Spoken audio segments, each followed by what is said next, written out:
Did you ever think that the seaweed and the sushi you're eating could be changing the lives of people in the world's most remote places? Like here in West Papua, more than 3,000 kilometres from the Indonesian capital Jakarta. It's not only difficult to reach, but for decades it's been plagued by conflict. So it's been a challenge to create economic opportunities here. Until now, Iska Indrayani is a buyer for one of Indonesia's biggest seaweed processors. She's never travelled this far east of Jakarta before, but she's come today because she's heard that the farmers here are producing seaweed of a surprising quality.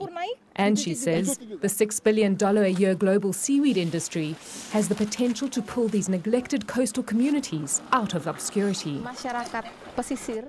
Coastal communities are no longer marginalized communities. They have a great chance to improve their living conditions. And one way is through seaweed. In 2012, Indonesia's seaweed exports were worth almost $180 million. And this year, the country aims to more than double its 2012 production figures, vying to become the world's biggest seaweed producer.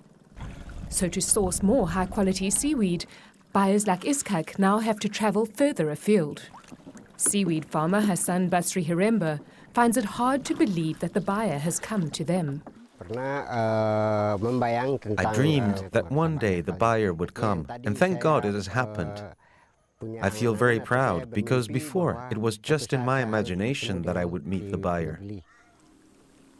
One reason for Basri's surprise is that just 3 years ago, the people in this village knew nothing at all about seaweed.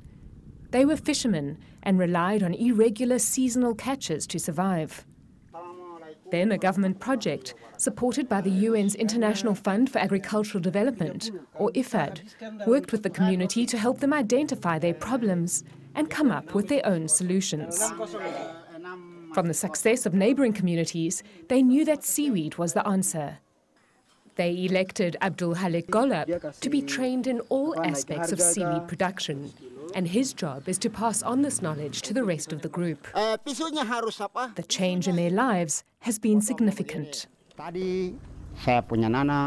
Before, I didn't have enough income for my children to go to school, but with seaweed, our children can go to university.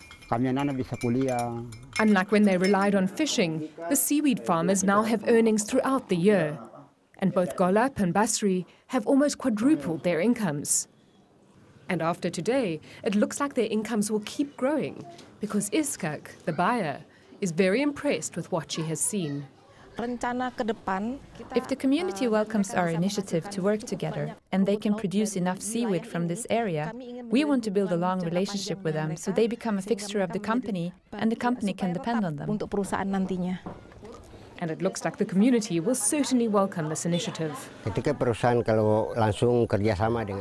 the company has a direct collaboration with us, we can change the face of this village. We can build better houses. We can expand our planting areas to grow more.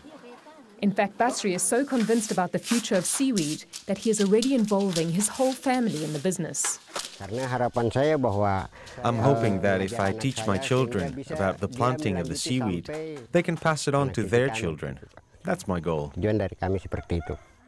And with the next generation already learning the ropes, seaweed can become a sustainable business here, giving young people a good reason to remain in this remote village and help Indonesia reach its goal to become the world's biggest seaweed producer.